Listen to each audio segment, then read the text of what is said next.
Welcome to Jesus channel. मैं हूं Almas Jacob और आप देख रहे हैं should Christians keep Sabbath day?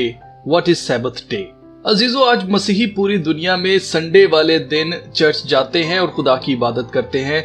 जब पादरियों से सवाल किया जाता है कि हम संडे ही को चर्च क्यों जाते हैं, तो कुछ कहते हैं कि संडे सबत का दिन है इसलिए, कुछ कहते हैं कि सबत का दिन हफ्ते के 7वें दिन से हफ्ते के पहले दिन जिस दिन यीशु मसीह मुर्दों में से जी उठे यानी संडे वाले दिन पर ट्रांसफर हो गया है। कुछ कहते हैं कि यीशु मसीह संडे को जी उठे थे इसीलिए संडे को चर्च जाना जरूरी है, जबकि हकीकत यह है कि कैथोलिक चर्च ने 325 नाइसिया की काउंसिल के दौरान खुदा के 10 हुक्मों में से एक हुक्म जो कि सबत को पाक मानना है, इस हुक्म को बदलकर सबत को हफ्ते वाले दिन से बदलकर इतवार वाले दिन में तब्दील कर दिया गया था। इसके अलावा सबत की याद में या सबत को मनाने के लिए इन्होंने तमाम कामकाज से छुट्टी का ऐलान किया। यही वजह है कि आजकल पूरी दुनिया में हर जगह जहां भी हफ्ते में एक दिन छुट्टी होती है तो वो एक दिन संडे ही का होता है जिस दिन आपको काम से छुट्टी मिलती है।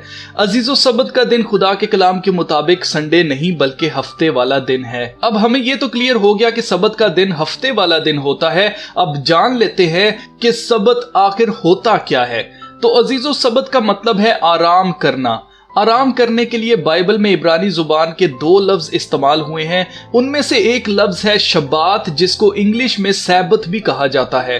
शबात का मतलब है काम करने से रुक जाना या स्टॉप हो जाना। जैसे अगर आप ऑफिस में काम करते हैं तो आप सुबह 9 बजे ऑफिस जाते हैं और शाम 5 बजे तक आप काम करते हैं और उसके बाद जब आपका काम खत्म हो जाता है तो आप काम करना रोक देते हैं, आप खत्म कर देते हैं काम। ऐसे ही खुदा ने दुनिया को 6 दिन में तख्लीक किया और 7वें दिन शब्बात किया, मतलब उसने कुछ और तख्लीक नहीं किया, उसने हर काम करने को रोक दिया। दूसरा लफ्ज जो आराम के लिए इस्तेमाल हुआ है वो है नुआख, जिसका मतलब है आबाद करना या साथ रहना। अगर हम नोट करें तो ये दोनों अल्फाज शब्बात और नुआख बाइबल में जब भी इस्तेमाल होते हैं तो ये एक साथ ही इस्तेमाल होते हैं और इसी में सारा राज छुपा हुआ है कि आखिर सबत क्या है।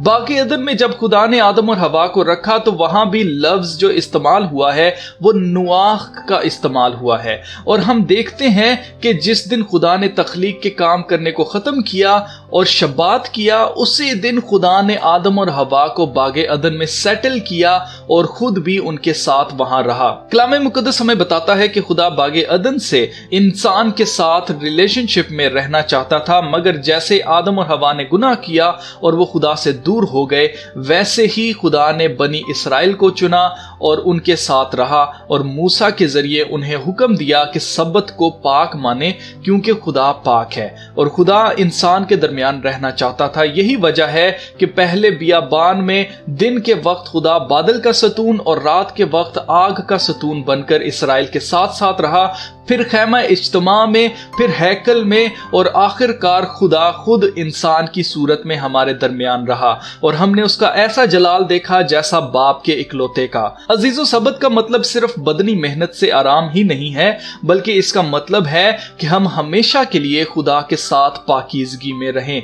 अब हमें यह तो पता चल गया है कि सबत का दिन हफ्ते वाला दिन होता है और यह भी हमने जान लिया है कि सबत आखिर होता क्या है। तो अजीजों, सबत का मतलब है आराम और इसका मतलब है काम काज से आराम और खुदा के साथ मिलकर रिलेशनशिप में रहना। अब जान लेते हैं कि क्या यीशु मसीह ने सबत को पाक माना। तो हमें कलाम मुकद्दस में बार बार पढ़ने को मिलता है कि यीशु मसीह ने सबत वाले दिन लोगों को शिफा दी। तो क्या यीशु मसीह सबत को नापाक कर रहे थे? हम मत्ती की इंजील में देखें तो वहां लिखा है कि यीशु मसीह के शागिर्द सबत वाले दिन बालियां तोड़कर खा रहे थे, जिस पर फरीसियों ने यीशु से सवाल किया कि तेरे शागिर्द सबत वाले दिन बालियां तोड़कर खा रहे हैं, वो ऐसा क्यों कर रहे हैं? तो यीशु मसीह ने जवाब में दाऊद का हवाला दिया कि जब दाऊद को भूख लगी तो वो और उसके साथी जो थे वो हैकल में गए और उन्होंने वो रोटियां खाई जो कि सिर्फ काहिनों को खाना रवा थी। हकीकत में फरीसी और शरा के जो आलिम थे वो सबत को सिर्फ बदनी मेहनत या छुट्टी का दिन जो है उसको समझते थे कि कोई इंसान कोई भी जो बदनी काम है वो ना करे, लेकिन यीशु मसीह ने उन्हें शर्मिंदा किया और हकीकी सबत की तरफ उनका ध्यान दिलाया, जिसके बारे में नबियों ने लिखा था कि मसीह आएगा जो अपने लोगों को आराम देगा। اور اس کے لوگ ہمیشہ اس کے ساتھ رہیں گے۔ متی کی انجیل کے 12ویں باب میں فریسی یسوع مسیح کے شاگردوں پر سبت کو نہ ماننے کا الزام لگا رہے تھے، اس سے تھوڑی ہی دیر پہلے 11ویں باب میں یسوع مسیح فرما رہے تھے کہ آئے بوجھ سے دبے لوگو، تم سب میرے پاس آؤ، میں تمہیں آرام دوں گا، میرا جوا ملائم ہے اور میرا بوجھ ہلکا ہے۔ یہاں پر پھر سے یسوع مسیح صرف بدنی محنت سے آرام کی بات نہیں کر رہے بلکہ خدا کی بادشاہت کی بھی بات کر رہے ہیں، جس کی منادی کرنے کے لیے یسوع مسیح نے مجھے اور آپ کو ارشاد اعظم میں کہا ہے کہ انجیل کی منادی تمام قوموں میں کی جائے تاکہ جو کوئی یسوع مسیح پر ایمان لائے وہ ہلاک نہ ہو بلکہ ہمیشہ کی زندگی پائے۔ یہی وجہ ہے کہ یسوع مسیح نے کہا کہ ابن آدم سبت کا مالک ہے، کیونکہ یسوع مسیح خود سبت ہے۔ لیکن خدا نے ہفتے کے 7ویں دن ہی سبت کو منانے کو کیوں کہا؟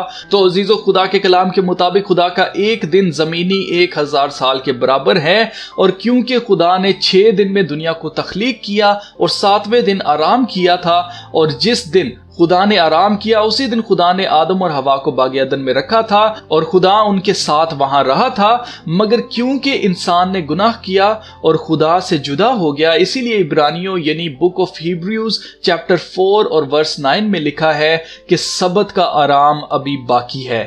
یسوع مسیح کی 1000 سالہ بادشاہت جو آنے والی ہے، یہ خدا کا ایک دن ہے جو زمینی 1000 سال بنیں گے، اور یہی وہ دن ہے جس کے بارے میں ہیبریوز چیپٹر 4 ورس 9 میں لکھا ہے کہ سبت کا آرام ابھی باقی ہے، اور یہی دن ہفتے کا 7واں دن ہوگا۔ یہی وجہ ہے کہ خدا نے ہمیں ہفتے کے 7ویں دن سبت کو پاک ماننے کے لیے حکم دیا ہے۔ سبت کا دن تو ہمیں پتہ چل گیا کہ ہفتے والا دن ہوتا ہے، تو کیا ہمیں ہفتے والے دن کی صبح سے اگلے دن کی صبح تک سبت کو منانا چاہیے؟ تو جواب ہے ہرگز نہیں، کیونکہ کلام مقدس کے مطابق خدا کا دن شام کو سورج ڈوبنے سے شروع ہوتا ہے اور اگلے دن شام کو سورج ڈوبنے پر ختم ہوتا ہے۔ اس لیے سبت کا دن ہمارا جو دن ہے، جو کہ جمعے والا دن ہوتا ہے، اس کی شام کو جب سورج ڈوب جائے گا اس وقت جو ہے سبت شروع ہو جائے گا، اور اگلے دن کی شام جب سورج ڈوبنے کو آئے گا تب تک سبت رہے گا، اس کو ہمیں منانا ہوگا۔ اب بات کریں کہ کیا مسیحیوں کو سبت منانے کا حکم ہے؟ تو جی ہاں، بالکل حکم ہے۔ یسوع مسیح نے موسیٰ کی شریعت میں سے کسی بھی بات کو ختم نہیں کیا، بلکہ یسوع مسیح نے کہا کہ میں اس کو ختم کرنے نہیں بلکہ پورا کرنے آیا ہوں۔ تو یسوع مسیح نے شریعت کو پورا کر کے ہمیں اگزامپل کے طور پر دکھایا ہے کہ انسان اگر چاہے تو وہ خدا کے کلام پر عمل کر سکتا ہے۔ اس لیے 10 حکموں میں سے ایک حکم یہ بھی ہے کہ سبت کا دن پاک ماننا، اس لیے مسیحیوں کے لیے ضروری ہے کہ وہ سبت کو پاک مانیں۔ تو عزیزو، ہمیشہ کی طرح آپ سے سوال کروں گا، اور اگر آپ کو اس کا جواب معلوم ہے تو آپ کمنٹ میں نیچے لکھ کر میرے ساتھ شیئر کر سکتے ہیں۔ نیکسٹ ویڈیو اسی ٹاپک پر اپلوڈ کی جائے گی۔ سوال یہ ہے کہ مریم مگدلینی کون تھی؟ سال 2019 میں میری میگدلین کے نام سے ایک فلم بنائی گئی تھی۔ کیا جو کچھ اس فلم میں دکھایا گیا ہے، خدا نہ خواستہ کیا سب کچھ مریم اور یسوع مسیح کے رشتے کے درمیان ویسا ہی تھا؟ خدا کا کلام اس کے بارے میں کیا بتاتا ہے؟ نیکسٹ ویڈیو میں ہم اس کے بارے میں جانیں گے۔ تب تک کے لیے مجھے دیجیے اجازت، تو ملتے پھر نیکسٹ ویڈیو میں۔ تب تک اپنا بہت سارا خیال رکھیے گا۔ خدا حافظ۔